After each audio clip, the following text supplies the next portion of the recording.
आप सभी दोस्तों को नमस्कार, प्रणाम और आशा है कि आप लोग बड़े प्रसन्न होंगे।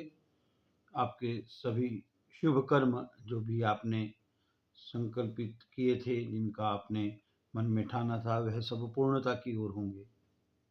आज का विषय एक बार फिर गंभीर है, क्योंकि हम एक लोकतंत्र के रूप में जिस तरफ चल पड़े हैं वह अच्छा नहीं है। बहुत सी जगह इस परिकल्पना को नकार दिया गया है, जिसके विषय में हम आगे बात करेंगे, परंतु कुछ जगह पर यह स्वीकार की जा रही है। ये है मुफ्तखोरी की आदत, और इसमें ना तो सरकारें पीछे हैं, ना ही विपक्षी दल पीछे हैं। आप जो मुफ्त बांटते हैं वो किस खाते से बांटते हैं? आपको क्या अधिकार है एक करदाता के धन को मुफ्तखोरों को बांट देने का?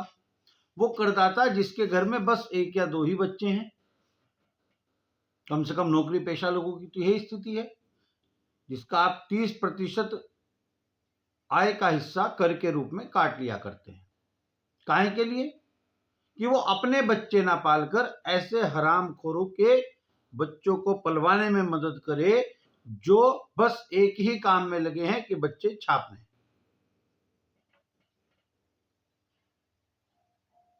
और राशन का इंतजाम तो आप टैक्स पेयर के पैसे से कर ही देंगे, इस बात का उन्हें पूरा भरोसा है। दूसरा, आरक्षण। आरक्षण अगर 70 वर्ष में अपने मुकाम तक नहीं पहुंचा तो बाबा साहब अंबेडकर का सपना चूर किया गया है। इसमें निश्चित रूप से बेईमानी हुई। जापान पर बम गिरा, जापान तबाह हुआ, जापान उठकर फिर खड़ा हो गया क्योंकि लोग ईमानदार थे। बाबा साहब ने कहा 10 वर्ष तक के लिए आरक्षण की आवश्यकता पड़ेगी, और बेईमानी की हद देखिए कि आपने इन 10 वर्षों में नहीं, 7 दशकों में वंचित वर्ग को पनपने नहीं दिया, क्योंकि इसके नाम पर जो रेवड़ियां बंटती हैं वो आप ही लोग खाते हैं, सरकार। ये दो चीज बंद कर दीजिए, आरक्षण बंद कर दीजिए, मुफ्तखोरी बंद कर दीजिए, और दो चीज लागू कर दीजिए। देश आने वाले 25 वर्ष में समृद्धि के जिन आयामों को छुएगा वो आपकी कल्पना से भी परे होंगे। दो चीज जो आरंभ करनी है, समान शिक्षा व्यवस्था, समान स्वास्थ्य व्यवस्था, दोनों निःशुल्क कर दीजिए। शिक्षा सबके लिए समान हो, बड़ा मुश्किल काम है, बड़ी भारी लोबी काम करती है। आरटीई में पढ़ाए जाने वाले बच्चे, राइट टू एजुकेशन में पढ़ाए जाने वाले बच्चे, कम से कम हरिद्वार शहर की मुझे जानकारी है, धनाढ्य वर्ग के बच्चे होते हैं।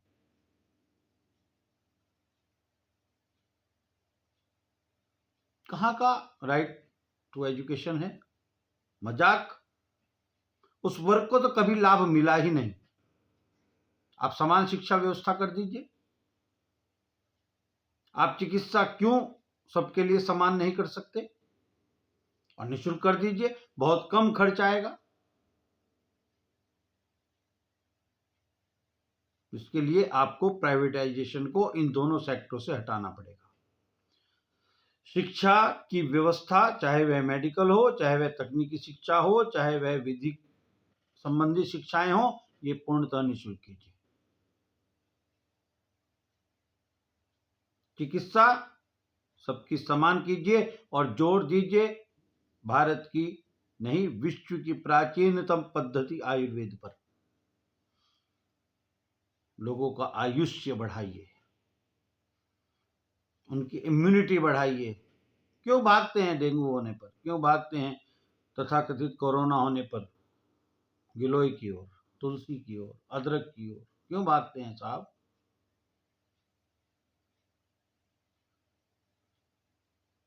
समान शिक्षा व्यवस्था, समान चिकित्सा व्यवस्था जिस दिन शुरू आप कर देंगे, आपको झटका लगेगा, निश्चित है। परंतु इस देश का भविष्य, इस देश की नींव के ऊपर खड़ी की जाने वाली दीवारें बहुत मजबूती के साथ उभर कर आएंगी और बड़ी तेजी के साथ उभर कर आएंगी। आपको क्या लगता है कि उच्च वर्ग में, तथा कथित उच्च वर्ग में पैदा होने वाला हर बच्चा चांदी की चम्मच लेकर पैदा होता है? आप एक वर्ग के लिए आवेदन फॉर्म जो है वो निःशुल्क कर रहे हैं या नाम मात्र मूल्य पर कर रहे हैं, और एक व्यक्ति जिसके नाम के आगे सरनेम स्वर्ण लगा है, कोई भी हो, वो उसी फॉर्म का 2,000 रुपया देगा। उसको 5 जगह परीक्षा देनी है तो 10,000 रुपया देगा। कहां से देगा? डकैती डालेगा। क्या कर रहे हैं? क्या 75% अंक लाने वाले की बुद्धि कमजोर है? जरूरी है वह कोचिंग पढ़ाओ? आपने मान लिया तो सब मान लें। क्या जिसके 40% अंक आए हैं, 35% अंक आए हैं, आपको पता है आपके घर में डेटा जाता है कि ट्यूशन नहीं पढ़ा, इसने कोचिंग नहीं ली? दरअसल ये धंधा है, क्योंकि इसमें पैसा है।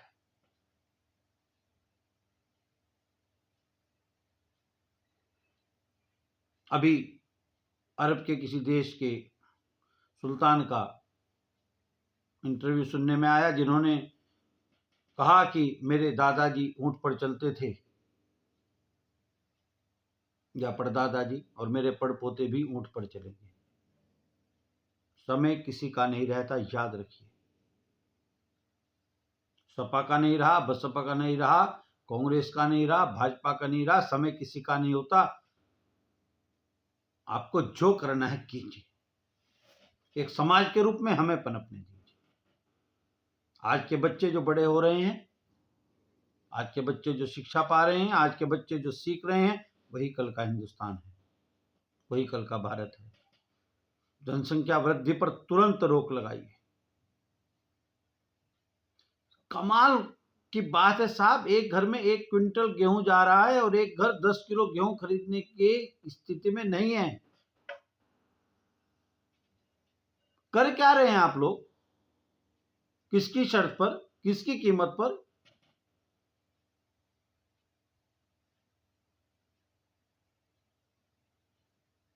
इस विषय के लिए समाज को भी जागरूक होने की आवश्यकता है। छोटे छोटे कार्यक्रम कीजिए, आपस में चर्चा कीजिए, सरकार को लिखिए कि सरकार रहम करो। 70 वर्ष में यदि हम वंचितों को ऊपर नहीं उठा पाए तो हम बेईमान हैं, इस बात को मान लीजिए।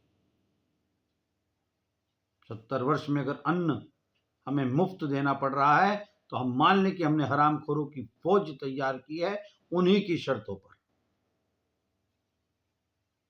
70 वर्षों में अगर सब नहीं पढ़ पा रहे तो हम अपने गृहवान में झांक कर देखें कि ऐसा क्यों हो रहा है।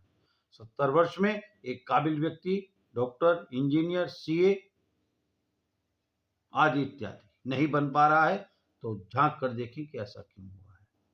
शर्म और ग्लानि से भर जाएंगे।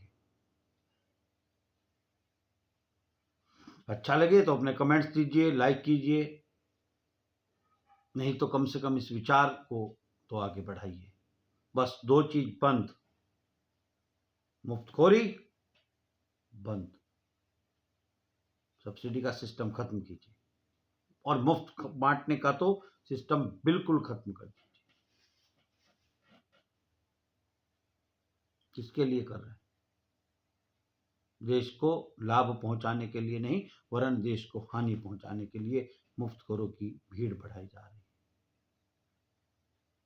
2 चीज शुरू कर दीजिए, समान और मुफ्त शिक्षा, समान और मुफ्त चिकित्सा। तो देखिए भारत कितनी ताकत के साथ बाहर आएगा।